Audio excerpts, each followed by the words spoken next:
Marcus Mariota sucks. What's going on, everybody?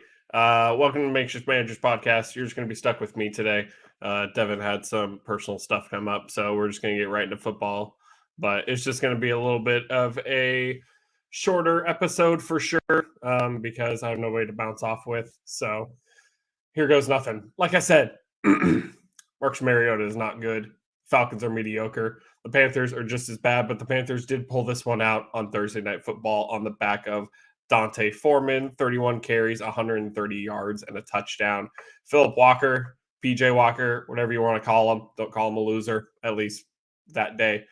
10 for 16 and 108, just didn't have to do a whole lot because Marcus Mariota didn't do much at all either. He threw for 2 touchdowns, but that doesn't really tell the whole story. You saw the meme of him trying to throw the ball when he was falling. Marcus Mariota is not the quarterback that the Atlanta Falcons need. Everyone's calling for Desmond Ridder, but I do believe Marcus Mariota is on a 2-year deal. So at this point, they're going to get a mediocre pick. It was never going to be spent on a quarterback anyways. You get a skill position, you get a defensive player wherever you think you need the most help to improve the Atlanta Falcons. And maybe we see Desmond Ridder next year because at that point is when they will need to see him more. For the Panthers, you can't go out and tell guys to lose however much they need the second overall pick because it doesn't look like they'll get the first at this point. To go get probably Bryce Young because I would assume CJ Stroud goes first, maybe, but I think those two are interchangeable. I think the Panthers should do everything they can to get the second pick, but like I said, it's ridiculous to tell guys to go out there and lose. So the Panthers win this one. I don't know if they will win another game from here on out, especially with PJ Walker being injured now and Baker Mayfield's going to go back out there, and we all know how that's going to go. It's not going to go well at all. Baker Mayfield is also not good. Moving on. First game in Munich ever. You get to see Tom Brady go out for a pass, fall, get a tripping penalty. Really, I saw it all. Tom Brady, 22 for 29, 258, 2 touchdowns and an interception. They got the run game going. That was the biggest problem for Tampa Bay this year is they could not run the ball. Rachaad White got 22 carries for 105 yards. Leonard Fournette got 14 carries for 57 yards. They basically were able to control the game enough in the second half, and they got a late touchdown in the fourth to take kind of a commanding lead, and it took Geno Smith just a little too long to get going. He was shut out in the first half, only 3 points in the third quarter, 13 points in the fourth quarter, but like I said, way too late. They didn't get the ball back for another shot to try and score a touchdown to take the lead. Kenneth Walker's been a huge thing for the Seattle Seahawks in their success, but against one of the toughest run defenses in the league, Ken Walker only got 10 carries. He only got 17 yards. He did get receiving work. He got 6 receptions for 55 yards, so definitely saved his fantasy value there. I think Ken Walker is an outstanding player and could easily win Offensive Rookie of the Year. But when he is taken out of the equation, it makes it that much harder for that Seahawks offense to get going. Both these teams are in good spots, though. Tampa Bay's division is god-awful. They're 5-5. They lead the division. They're most likely going to win the division because everyone beneath them is so bad. The Seahawks lead their division still at 6-4. They did lose to the Niners earlier, so we'll kind of see how that hovers over them as the Niners, we'll talk about them later on as they are trying to catch up a little bit. The Seahawks are playing way better than any of us had thought all season long. So props to the Seahawks for just making it this far at 6-4. They get a bye, well-needed rest. So we'll see how they come out in week 12. Well, he did his thing. What did Devin say? This is Tom's first Europe tour. Oh, Walker's passport situation. Yeah, just to get 17 yards. Shout out to Ken Walker for getting his passport for 17 rush yards. Justin Fields did it again. He's really doing it out here. He has put up a lot of points over the last 3 games, and he's lost all of them. Justin Fields, 12 for 20, 167 yards, 2 touchdowns, and a pick. But that's not the focus. Once again, 13 carries, 147 yards, and 2 touchdowns for Justin Fields, running all over that Lions defense. But the Lions defense came right back at him. Jared Goff for threw for 236 and a touchdown. Justin Fields did throw a pick six to Jeff Okudah, so that does matter a lot in this situation. And the thing that mattered the most in this game was Detroit putting up 21 in the fourth and Cairo Santos missing a point after. Justin Fields has had the chance to take the lead in the end there, and he's failed each time. Or not against the Cowboys, I'm sorry. That's my mistake. But he had the chance last week against Miami. He had the chance this week against the Lions, and he just hasn't been able to get that last push to win the game. So I feel for Justin Fields. And the biggest thing, too, he was not really known for running in college. He was a great passer in college. So it's going to be interesting once Justin Fields gets a lot of time to throw and he gets some decent line pieces and some decent wide receiver pieces. So it's really fun to watch him go right now with the way he's playing. He's putting up insane numbers. How sustainable they are, we have no freaking idea. But Lions at 3-6. Jamal Williams sniping another touchdown from DeAndre Swift. DeAndre Swift, 6 carries, 6 yards and a touchdown. So I'm sure Devin is A-okay with that one. Right, Devin? Big Swift fan, I'm sure. Amon-Ra St. Brown, the Sun God, 10 receptions for 119 yards. So you know he's back. This was just a battle of the bottom of the NFC North, which is basically everybody who isn't the Vikings at this point. But somebody was bound to lose. They both have terrible defenses. They both have really good offenses that are clicking. But the Lions just were able to pull this one out off a missed point after. I don't really have a whole lot to say about this one because the Browns suck. The Browns are 3-6 with Jacoby Brissett. Nobody's really surprised here. Jacoby Brissett threw for 212 and a touchdown. He rushed for 40 yards. Nick Chubb couldn't take over the game because the script was so negative. Tua threw for 230, 285, and 3 touchdowns. Jeff Wilson scored a touchdown. Raheem Mostert scored a touchdown. This was just an all-dominant game throughout for the Miami Dolphins. They are the much better team. They're the top team in the AFC East right now. They just did what they were supposed to do. They do everything that Mike McDaniel wants them to do, ran all over him, threw all over him, did whatever they wanted all day long. This game was never particularly close. It's kind of just what you expected. I just don't have a whole lot to say here. The Browns are waiting for Deshaun Watson, but at this point at 3-6 in the AFC, you would have to win out. And Deshaun Watson is still 2 games away, I believe. Maybe 1 because I think they have a bye, but 3-7, 4-6. I don't think Deshaun Watson's going to be able to bring him back from that with everyone else around them winning.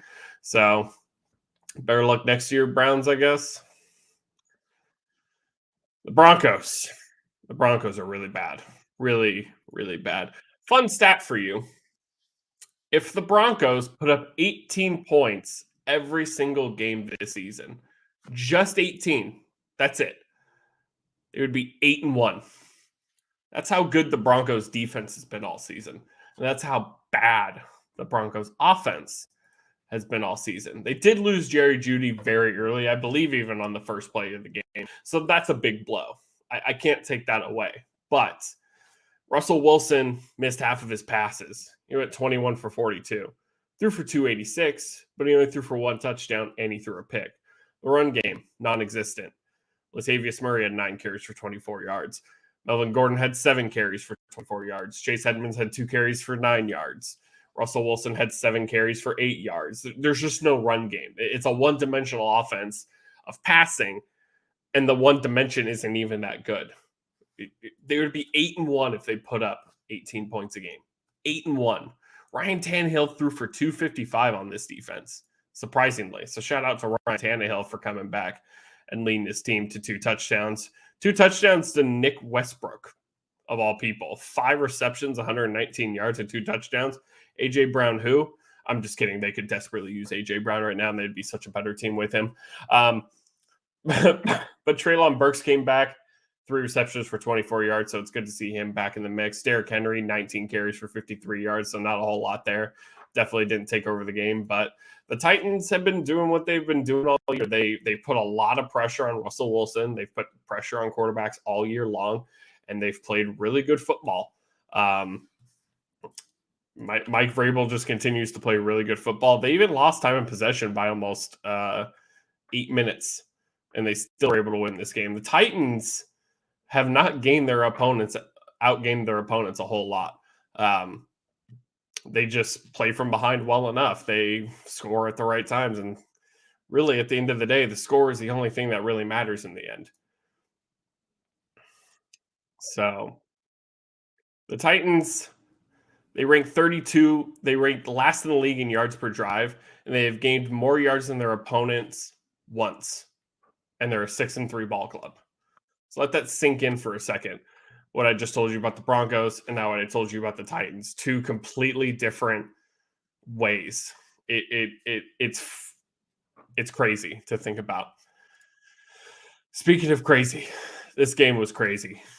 I'm sure you've seen it. Justin Jefferson does all this crazy shit. They get all the way down there. They score a touchdown. They get within 4. Greg Joseph misses a point after. Josh Allen can't ice the game. They get all the way down to the 1. Kirk tries to push it, doesn't get there. Then they get the Bills get it on the 1-inch line, and then Josh Allen fumbles the snap. Vikings pick it up, go up by 3. Gabe Davis makes a catch that shouldn't have been a catch. Bills get the field goal to go to overtime. They go to overtime. Kirk leads them to a field goal, and then Josh Allen throws a pick to end the game. Josh Allen is 0-4 in overtime. But it was very obvious that Josh Allen's elbow was a problem. They didn't throw a shit ton of deep balls like Josh Allen normally would.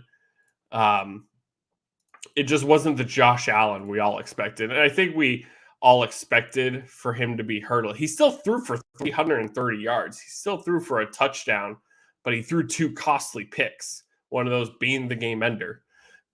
And Devin Singletary got 13 carries for 47 yards and 2 touchdowns. We almost never see Devin Singletary get the red zone carries. It's always Josh Allen. It's always Josh Allen throws. They just have the offense and the play calling to find a way to get to the end zone through the air or through Josh Allen's legs. Very rarely is it ever Devin Singletary. And Josh Allen still threw the ball 43 times. So it's hard to question the health of the elbow. He didn't throw it down there a shit ton, but he still threw it a shit ton. And now you're kind of sitting 3rd place in the AFC East, looking up at the Jets, who you lost to. You lost to Miami. The team who is kind of the favorite to get to the Super Bowl this year is struggling a little bit, and they have a lot of questions to answer.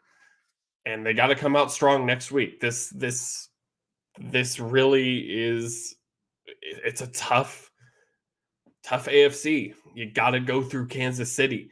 You got to go through the Jets probably at this point. You got to go through Miami, teams that you beat Kansas City earlier, but you just seem to always have that kryptonite that stops the Bills from getting to the next step. And the way they're playing right now, they had a tough time closing the game against the Vikings. They barely were able to tie it. And then Josh Allen throws a pick in overtime. Just a poorly timed pick. I still believe in Josh Allen, still believe in the Bills. They're still a wonderful team. But a lot of questions are being raised now because being 3rd in the AFC East, yeah, I think Devin says it really well. The Bills secondary isn't good enough as of right now for Buffalo to play in shootouts. They continue to fail and control the ball on the ground. Their ceiling is incredibly limited. It's true. And when you don't have that Josh Allen who can throw 70 air yards, that's a problem. Because you were designed to be in a shootout. Josh Allen is designed to be in a shootout. That's just Josh Allen. He can score as fast as possible. But if he doesn't have the elbow and that is taken away, and you've been playing in shootouts, and that's just the way you're designed, you're like, once we get the ball last, that's it. We're good to go. Once that's taken away from you, what's next? You're not ready for Patrick Mahomes. You're not ready for Tua and the Dolphins. You're not ready for the Jets eating away at you with great defense and good running of the ball. These teams are starting to pass the Bills if they're going to continue to have these problems and be hurt in the secondary. Being hurt fucking sucks. It's terrible. But you got to find a way to get through it. Or else you're just going to be sitting at home finding excuses on why you didn't win. For the Vikings, The heart attack kids, they find a way. Thug Kirk Cousins, whatever you want to call him. Kirk Cousins at 1 p.m. games is magical. I don't know what it is. Um, Kirk Cousins threw for 357 yards, a touchdown. He also threw 2 picks. But Dalvin Cook had 14 carries for 119 yards. That's a big difference. Justin Jefferson had 10 catches for 193 yards. Some of the catches he made towards the end there make a difference. The Vikings are on a roll right now. They play Dallas next week. And when we get to Dallas, Dallas is struggling. The Vikings have taken a chokehold on this division. They could win it fast. They're 5 games up. They're heading for a number 1 seed if the Eagles find a way to lose. But they did lose to the Eagles, so it's going to be tough. And the way the Eagles' schedule looks, it's probably doesn't have 2 to 3 losses on it. But a second seed is right there for the Vikings to host just about every single game that isn't against the Eagles. This game is kind of what I expected it to be. Saquon Barkley kind of just taking over against the worst rush defense in the league. Daniel Jones did throw for 197 yards and 2 touchdowns, but he only had to throw the ball 17 times. Saquon Barkley carried the ball 35 times. 35 times. 152 yards and a touchdown. The best player on the team gets the ball every time, and it's not particularly close. Me and Devin say it every single week, and it's why the Colts were struggling because Jonathan Taylor was not getting the ball enough on a weekly basis because they were always playing from behind, and they couldn't run the ball very well because their line is terrible. Their best player was not getting the ball, and they were not winning games. The Giants' best player gets the ball, and they're 7-2.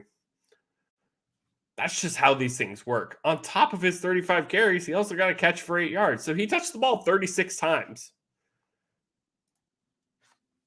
I don't know what else to tell you. That's what the Giants need to do. Davis Mills threw for 319 yards, a touchdown and a pick. Davis Mills didn't have a bad day. But Davis Mills also, well, let's be fair, there's no really best player on the Texans. And maybe it's Brandon Cooks, but Brandon Cooks got 4 catches for 37 yards. Nico Collins caught a touchdown. Dameon Pierce may be the best player, but he only got the ball 17 times because they were playing from behind. And Dameon Pierce is not Saquon Barkley. So once again, Brian Daboll finds a way to win. They went in up 7-3 at halftime, scored 14 in the third. They just know how to win games right now, and the Giants are doing it really damn well. I respect them for it. Let me just say that the Jaguars having to play after their London game was a crime. The fact that they didn't have a bye, still think that's ridiculous. I still think they need a break. They get a bye this week, but boy, I think it's ridiculous that they've played out of London, and then you got to play the fucking Chiefs in Arrowhead, for that matter. Who's going to stop Patrick Mahomes? Probably nobody. Threw for 4 touchdowns. He has 25 on the season, leading the league. Who's going to stop him? Nobody can stop this man. He's on a tear. 331 yards, 4 touchdowns, and a pick. Who cares about the pick? Kelsey got a touchdown. MVS got a touchdown. Kadarius Toney got a touchdown. Noah Gray got a touchdown. Everybody's getting a touchdown. I will say prayers up to Juju Smith-Schuster. He took a really bad hit, got knocked out cold. Should have been a penalty, I think, in my eyes. But, the league does push for player safety. So, but I hope he gets better soon. He's having a great year for Kansas City, looking to sign for them long term. I think that would be a great spot for him. Honestly, being a wide receiver for Patrick Mahomes in general is a great spot to be. For the Jaguars, I still love them. They're 3-7. Travis Etienne couldn't see the ball a whole lot because they were down so early. They were down 20-7 at halftime. He got 11 carries for 45 yards, added in 3 catches for 28 yards. Trevor Lawrence threw the ball 40 times, 259 and 2 touchdowns, but it's just they're not there yet. The Jaguars just don't have enough to keep going on a regular basis, and I mean, Christian Kirk, 9 catches for 105 yards and 2 touchdowns. So maybe he's starting to make that bag look a little worth it. Probably not yet, but have yourself a day, Christian Kirk. But what happened here is exactly what was supposed to happen. The Chiefs are the number one team in the AFC East. The Jaguars are still one of the bottom teams in the AFC. In Arrowhead, it's just hard to win no matter who you are. And the Chiefs are just going to wallop you just about every time. The Saints are in one of the worst spots in the league, in my opinion. This team's bad. This team's terrible. The fact that Andy Dalton is the starting quarterback for this team is a joke. The fact that you paid to bring Winston back and it's a slap in the face to start Andy Dalton is a joke. Andy Dalton went 17 for 27, 174 yards, a touchdown, and 2 picks. Alvin Kamara got 8 carries for 26 yards. 8 carries. 8 carries. It's not like Taysom Hill stole them all. He only got 3. Juwan Johnson is leading this team in receiving at 5 catches, 44 yards. You traded your first-round pick to the Eagles to get Chris Olave, and he has 3 catches for 40 yards. This team is constantly in cap hell. This team doesn't have a first-round pick. They're going to give the Eagles a top 5 pick at this rate. This team has no direction. This team is literally going nowhere fast. It is literally one of the worst franchises right now. It's pathetic, and they've been cursed by bad playoff luck, by Kyle Rudolph, by no PI, by Stephon Diggs. And that's what you get for Bountygate. And now this is what you're throwing out every week. Michael Thomas has played 10 games in 18 years, it feels like. Jarvis Landry is barely suiting up. He got 3 catches for 37 yards. But you put up 10 points against the Steelers? What? What? Why is Andy Dalton still the starting quarterback of this team? I'm not saying Jameis Winston is this savior end-all, be-all. But if you brought him back and he's healthy, what's the point of throwing Andy Dalton out there? At least throw Jameis out there to sling the rock and maybe do literally anything. Andy Dalton's a joke. He's done. That's it. Now you don't have a first-round pick. And it's going to be a top 5 pick that you could have used to improve. And the guy you traded that pick for, you're barely even using. It's a waste. This team is bad. They're not doing anything. For the Steelers, congratulations to them for being 3-6 and trying to push Mike Tomlin's agenda of not finishing under 500. They're going to finish 8-1. I already know it. They're going to do it. They're going to find a way. They're going to win 5 more games. They're going to lose 3, and they're going to tie the last game of the season. Just wait for it. Just wait for it. Kenny Pickett didn't turn the ball over, so that's good. It's a good start. 18 for 30, 199 yards, no touchdowns, no picks. Najee Harris finally had a decent game, 20 carries for 99 yards. Kenny Pickett ran in for a touchdown. George Pickens ran in for a touchdown. The Steelers at least have a young quarterback and are at least trying to improve. I have no idea what the Saints are going to do the next 10 years. They're sad. They got no direction whatsoever. Speaking of no direction, Devin, we should have just went with the team with the new head coach. We should have just went with the team, the new head coach, because Jeff Saturday, no head coaching experience at all, beat the Las Vegas Raiders. Beat Josh McDaniels and the Las Vegas Raiders. Jonathan Taylor, 22 carries, 147 yards and a touchdown. The breakout game we all been waiting for. Jeff Saturday brought in Matt Ryan, who probably should have been the quarterback as long as he was healthy anyways. 21 for 28, 222 yards and a touchdown. He even got a big run in there. 4 carries for 38 yards and a touchdown. So there you go. Matt Ryan winning games. Sam Ehlinger was not. This game to me really says more about the Raiders than anything. I'll continually shit on the Colts. I think the Jeff Saturday hire was disrespectful. I think it's ridiculous, and it just doesn't make a whole lot of sense to me. It's true. Against the Raiders defense, of course. Yes, you and I can definitely give Jonathan Taylor the ball 28 times. Give the ball to your best player and you win the game most of the time. And what happens when Jonathan Taylor touched the ball 22 times? I don't even remember the last time I said he got 22 carries. It feels like been 8 weeks since that's happened and they won the game. I just don't know what to say about the Raiders at this point. They took the lead and Jonathan Taylor immediately broke off a 50-yard touchdown. They just look like they're dead across the board on defense, on offense, on the sideline, in the locker room, at the presser. Derek Carr's crying. Josh McDaniels is shrugging his shoulders. And Mark Davis says, nah, dude, everything's fine. This team's 2-7 with the second overall pick. If this team somehow has the second overall pick at the end of it all, and they don't win, let's say they finish 2-15, or even 3-14 or whatever, and they have the second overall pick, are they taking a quarterback? Is it the end of the Derek Carr era? What's next for the Raiders?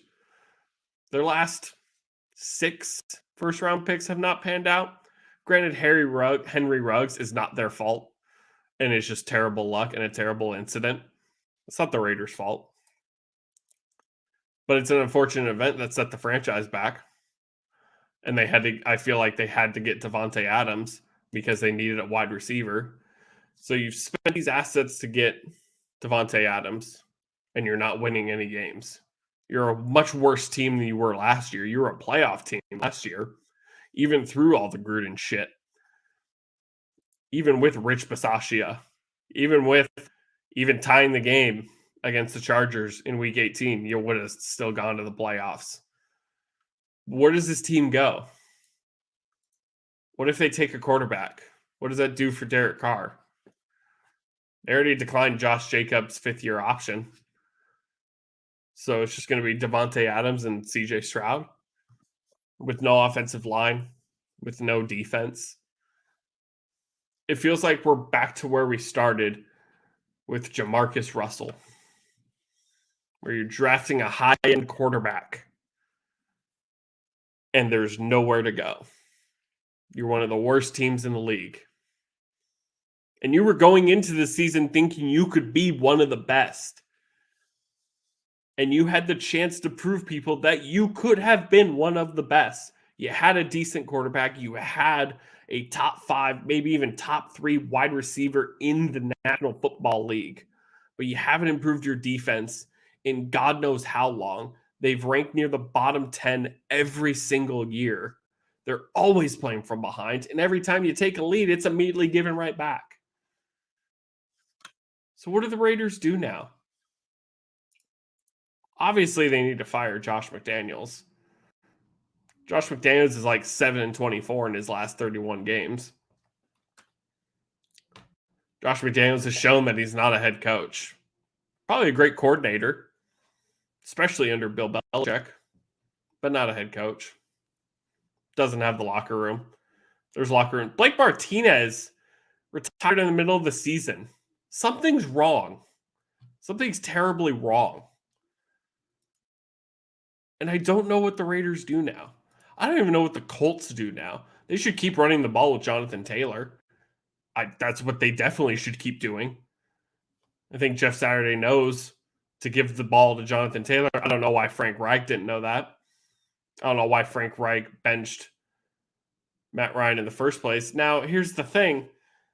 If you believe that it was Jim Irsay's decision or executive decision to bench Matt Ryan, and then you bring in Matt Ryan the second you get a new head coach, is that not a slap in the face to Frank Reich? What is going on in that organization? There's obvious division in who makes the decisions. It sounds like whoever the head coach is isn't making decisions.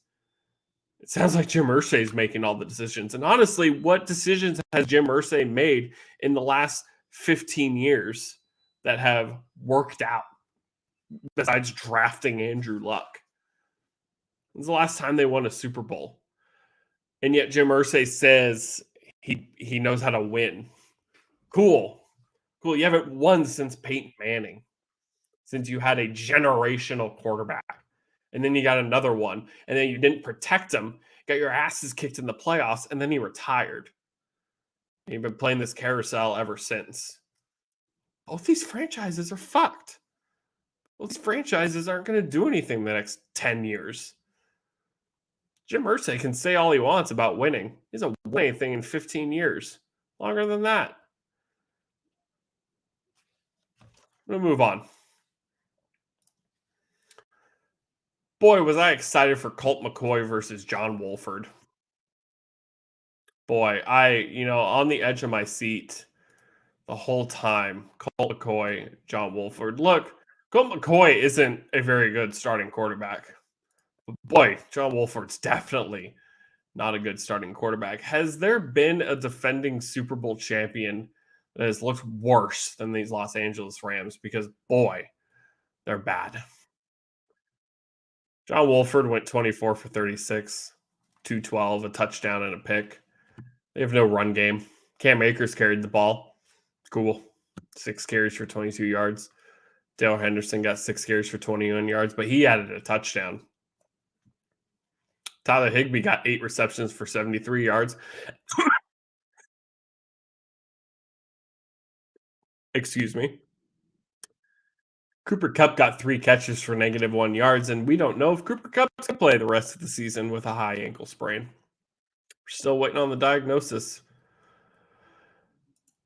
At 3-6, they're at the bottom of their division. They're not making the playoffs.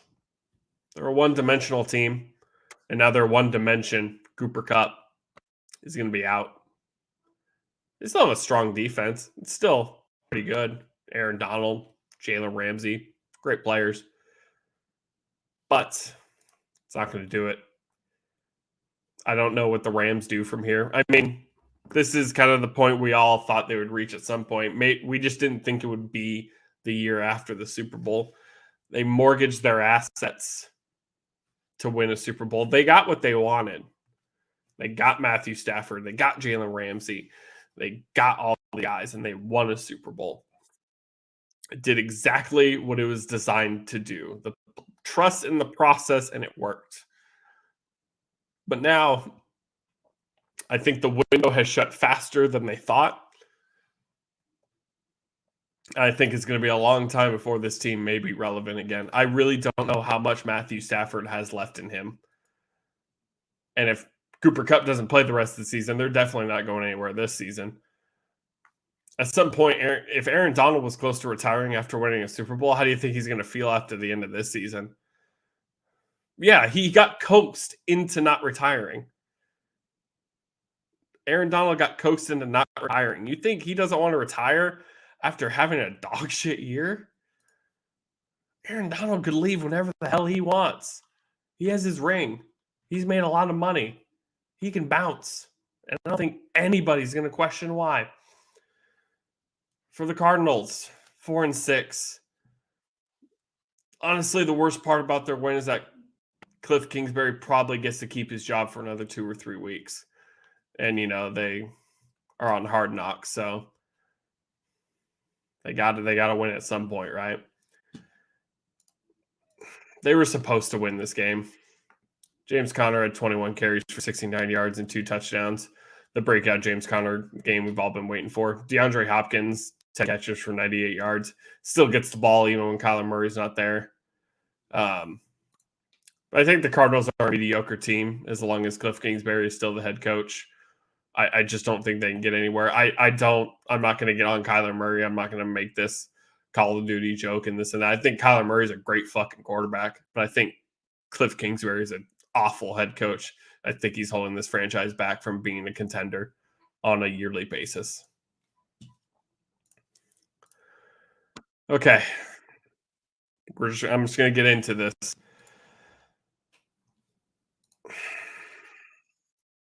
We lost to the Packers. It's as simple as that. The score says it itself. The Green Bay Packers beat the Dallas Cowboys. Went and to halftime, tied at 14, dropped 14 in the third, but we gave up 14 in the fourth, and then we lost in overtime. Dak Prescott threw 2 picks, 27 for 46, not the best completion percentage in the world, 265, 3 touchdowns, 2 picks. If you watch both picks, they're most likely because bad routes were run or that he was on a different page than CD and Dalton Schultz were. So I'm not going to get on Dak for assuming what the play was going to be and what the play ended up being, because it looked like CD was supposed to cut flat and he kept going. Dak threw it as if he was going to cut flat, and obviously he threw it right into a defender. That's how it looks. It looks bad, but you watch it more, even the announcers say it looked like CD was supposed to cut. And the same with Dalton Schultz. I think he was just on a different page than Dalton Schultz. So those picks happen.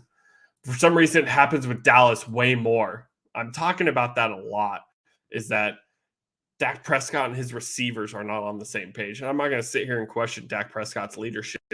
I'm going to question play calling. I'm going to question practicing. I'm going to question leadership of Mike McCarthy and Kellen Moore. Of that, is something getting lost in translation? What's going on a consistent basis? But at the same time, Dak also threw for 265 and 3 TDs. Tony Pollard, 22 carries for 115 yards and a touchdown. The problem is that the defense gave up massive plays. Christian Watson almost had a Randy Moss Thanksgiving type game. He had 4 catches for 107 yards and 3 touchdowns. 3 touchdowns. That cannot happen. When you're supposed to be this top 5 all elite defense and you put up this, you give up 200 rushing yards, you let Aaron Rodgers only threw the ball 20 times. He threw for 224 and 3 touchdowns. That just can't happen. We put up 28 points. 28 points should win most games. I told you earlier, if the Broncos scored 18 points a game, they'd be 8-1. We should be winning games where we put up 28 points. The problem wasn't the offense. Did it stall out in the fourth? Yeah, I would have loved to kick a field goal in the fourth. I would have loved to score another touchdown in the fourth, but that didn't happen. And then in overtime, do you want to talk about Jair Alexander and CeeDee Lamb? Sure. Do I think Jair Alexander should have been called for pass interference? 100%. Not particularly close. He tackled CeeDee Lamb before the ball even fucking got there. But did that lose us the game? No. Because then Mike McCarthy considers to go for it at that point instead of using his big leg kicker and Brett Maher. Mike McCarthy has always been this guy who holds us back one way or another, whether it was through time management last season or it was through questionable calls. And this feels like the biggest questionable call of the season, of not kicking a field goal here when you know your guy has a big leg. If you miss it, yeah, you give him a bad spot. But if you also miss your 4th down, you also give him a good spot. So it doesn't really matter. You're giving him a great spot regardless, and it's a tough decision.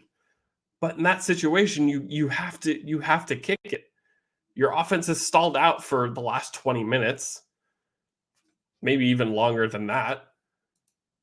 It's a little ridiculous that it always seems to be on Dak Prescott, or people want to say it's on, they complain, Cowboys fans complain about this. And this wasn't a big game by any means. We played the 2-6 Packers at 6-2. The Cowboys are still 6-3.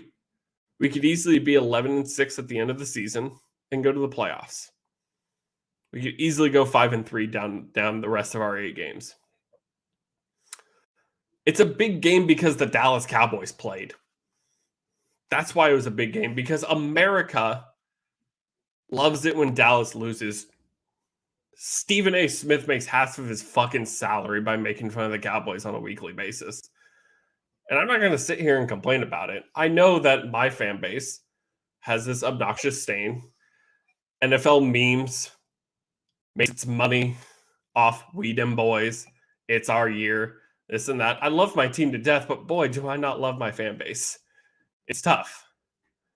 But when you are hated as much as the Dallas Cowboys are, every time you lose, it's Christmas for everybody. Something's wrong when somebody's answer is, who's your favorite team? It's whoever's playing the Cowboys. When somebody says that, something's a little wrong. Something is a little off about your fan base. It's the same. People say that about the Yankees. The Yankees are one of the most hated teams in all of sports. It's who's your favorite team? Well, whoever plays against the Yankees. In football, it's whoever plays against the Dallas Cowboys because they have the America's team. No, they're America's team because everyone wants to see them lose. If you're not a Dallas Cowboys fan, you probably want to see Dallas lose most of the time.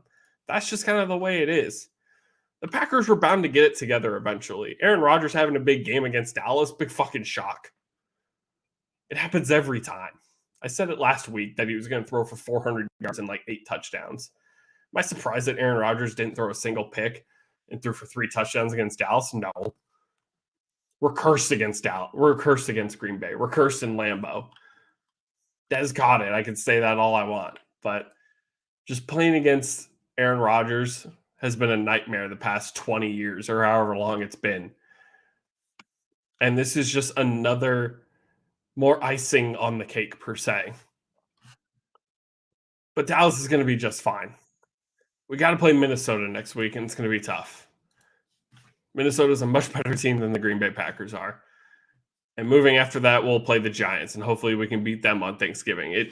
But if the defense is going to give up 31 points a game, it's going to be a tough go. We really need the defense back that we're once used to, only giving up 15, 17 points. You look at most of Cooper Rush's wins, the defense was annihilating the competition. But now it wants to get blown up by the Bears, and it wants to get blown up by the Packers. So something's wrong. Something needs to change on the defense. The offense isn't the problem. I'm sure Devin would love to get into his team, but he's here just via chat right now. But for me, this is kind of the epitome of what happens when you don't have your star wide receivers, when you have guys who can't make these insane catches or create separation. Josh Palmer and DeAndre Carter are not supposed to be your number 1 and number 2 at all. But are they for the Chargers right now? Yeah, the Chargers are decimated. The Chargers don't have anything going for them right now. They didn't have enough linemen to play when somebody got hurt in the middle of the game. They were down to their last lineman, their defensive lineman, and they had to go against a team who pounds the ball in the San Francisco 49ers. Elijah Mitchell is back, 18 carries for 89 yards. Christian McCaffrey got 14 carries for 38 yards and a touchdown. Garoppolo ran in a touchdown. Jimmy didn't turn the ball over, and that's all that really matters. The San Francisco defense pitches a shutout in the second half. The Chargers could just never get it going in the second half. Exactly. So Herbert's throwing to his wide receiver 3 in a roll 1. After him, Carter, and they're playing practice guys at wide receiver. And Gerald Everett isn't a bad tight end, but you can't. He's not Travis Kelce. You're not supposed to target Gerald Everett over and over and over and over again. The Chargers are held together by dirt, Band-Aids, and sticks.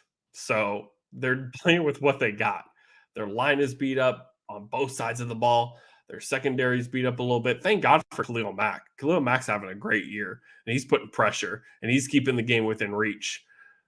But at some point, Justin Herbert needs a little help. He can't keep dumping it off to Austin Eckler. He threw for 196 yards, a touchdown, and a pick. Threw a good touchdown to DeAndre Carter, but there was also no run game either. Austin Eckler had 6 carries for 24 yards. Justin Herbert had 5 carries for 22 yards. There's no real second guy behind Austin Eckler. Isaiah Spiller and Sony Michel, not really that great. Isaiah Spiller had 4 carries for 3 yards. There was just no run game to be had. Josh Palmer had 3 catches for 44 yards. Austin Eckler had 7 catches for 39 yards. It's tough for the offense to keep going when you're basically, like Devin said, playing with a practice squad. They're still in an okay spot. They are at 5-4. They're still technically pushing for a playoff spot. But this is kind of one of the losses where now they're starting to add up. Now you're starting to count the losses. So we'll see who they play next week. Trying to look ahead. They're playing the Chiefs, so that's tough. Man, playing in the same division as the Chiefs is unfucking lucky. That's for damn sure. But for the Chargers, they They got to get healthy, and there's always 1 to 2 teams every single year that get the injury bug. And unfortunately, right now it's the Chargers. They're literally top of it all of injuries. They don't have their wide receivers. They don't have their linemen. They don't have anything. Justin Herbert playing with broken ribs for 3 weeks. What do you want the poor man to do? He's fighting for his life out here. For the Niners, I didn't know that Elijah Mitchell was going to get 18 carries his first time back. So now the Christian McCaffrey trade is weird to me. And Kyle Shanahan is going to split carries with them. Now, I think Christian McCaffrey obviously is still really good. And obviously, the less touches he gets, the more healthy is going to be, which is all that truly really matters for the San Francisco 49ers. It's just still very weird to me. Not a whole lot in the receiving game going on. Brandon Ayuk got 6 catches for 84 yards. Jawan Jennings got 4 for 40. So adding Jawan Jennings to that, elite offense. George Kittle, 1 catch for 21 yards. Deebo Samuel, 2 for 24. And Ray McLeod, 1 for 33.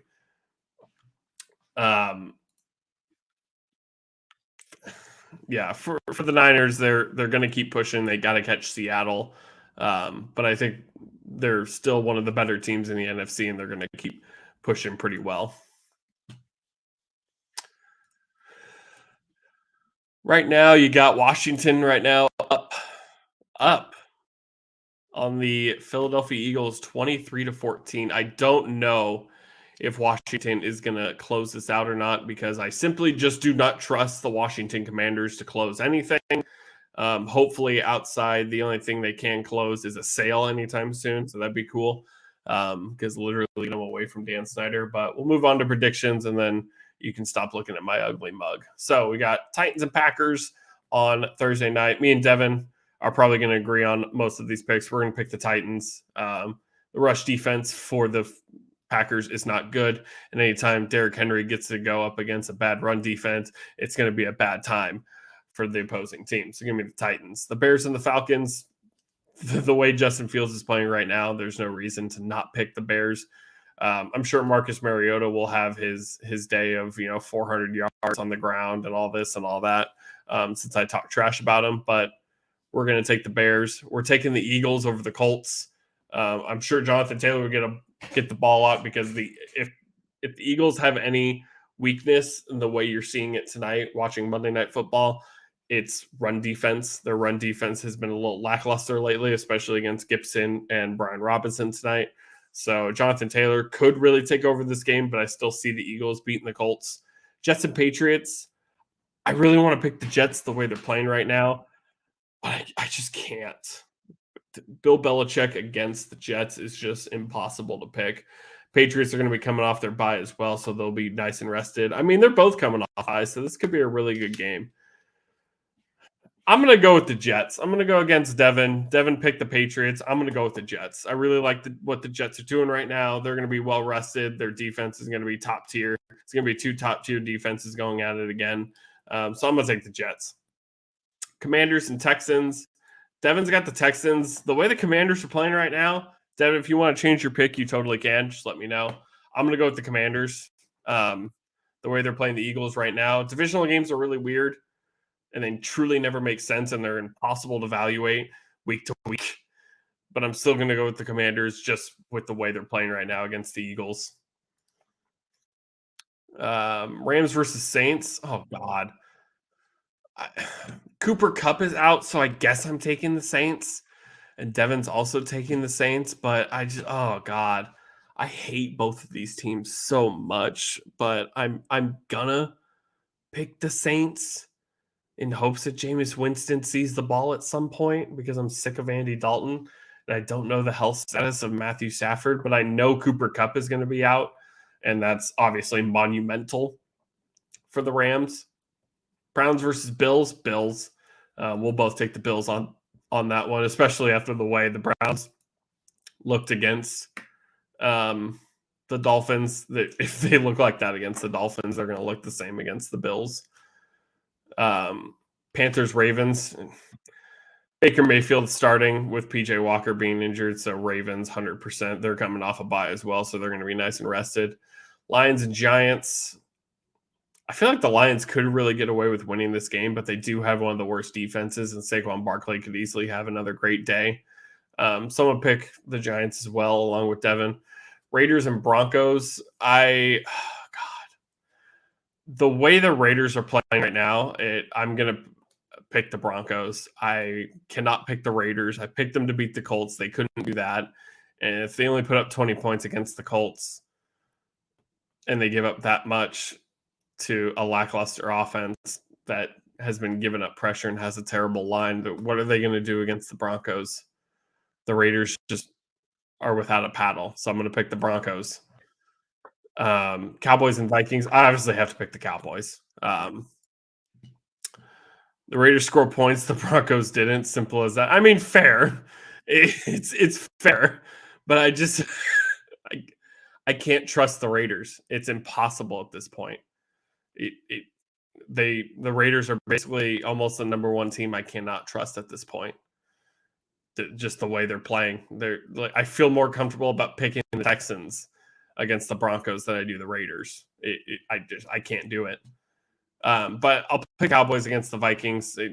If I'm sitting here next week talking about why the Vikings beat us, going to be no surprise at all. If we can't hold Christian fucking Watson, how the hell are we gonna hold down Justin Jefferson?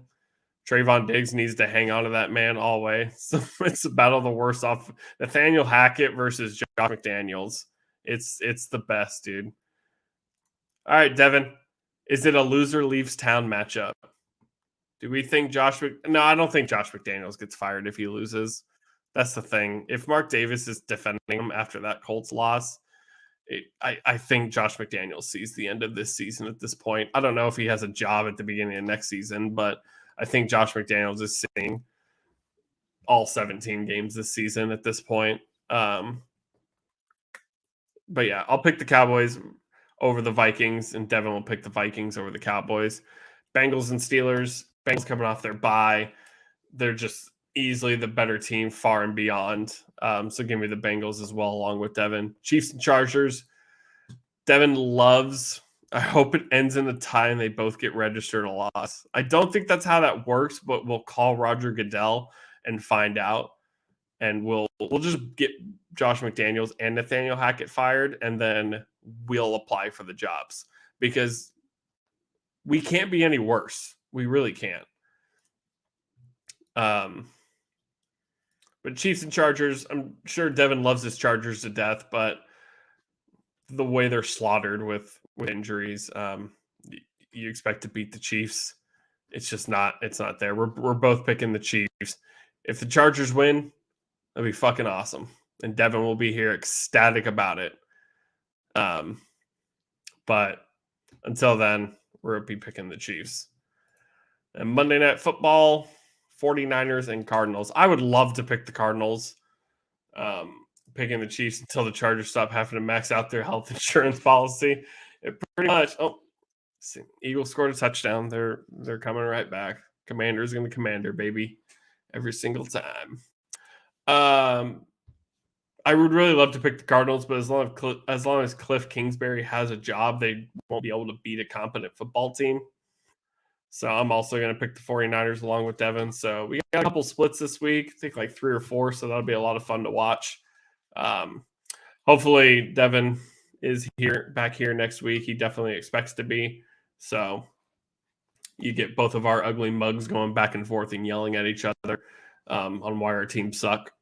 But as always, everyone, thank you for checking in. Thank you for watching. We're here every single week. We weren't here on Sunday, but we'll be back. I've been really sick over the past couple of weeks, so I haven't been on Twitter as much. I haven't been able to do as much, but we're definitely always around. Once I'm feeling better, I'll be right back in it, talking more football. We got plenty of football left to go. We still got playoffs, still got fantasy football. We got a whole lot to go.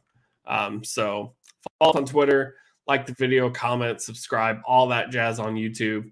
We'll easily jump back with you every single time, talk whatever you want to talk. That's going to be it, everyone. Thanks again for checking in. Have a great night.